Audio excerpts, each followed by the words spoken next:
Les manuscrits de Djenné, à l'instar de ceux de Tombouctou, ont toujours été une source d'inspiration pour les chercheurs de l'Afrique subsaharienne et particulièrement le delta intérieur et la boucle du Niger. C'est ce qui justifie la numérisation de ces manuscrits à travers le projet numérisation des manuscrits de Djenné. La cérémonie de remise des disques durs de 300 000 images des manuscrits aux archives nationales s'inscrit dans ces cadres. Les manuscrits de Djenné sont des documents très importants dans la vie de la nation malienne. Ce sont des documents de plus de 300 voire 400 ans avant même l'arrivée de la période coloniale.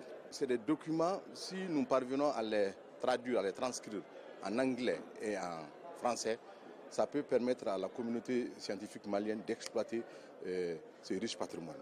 Permettez-moi de remercier encore une fois, très sincèrement, mes amis de Djenné, pour ces très belles années et tout ce que vous m'avez donné d'expériences inoubliables. Le dépôt officiel du disque dur contenant une collection d'images numérisées des manuscrits est la deuxième phase de ce projet qui vise à assurer une conservation pérenne des données. Vous conviendrez avec moi que l'avenir d'une nation se construit sur la base d'une connaissance solide de son passé à travers les archives. D'où l'importance de la conservation, de la protection et de l'accessibilité des manuscrits aux générations actuelles et futures. Les manuscrits de Djenné sont des témoignages de l'activité intellectuelle et spirituelle de la ville.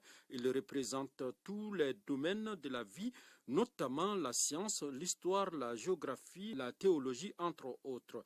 La cérémonie a été marquée par une exposition photo et un vernissage sur la ville de Djenné.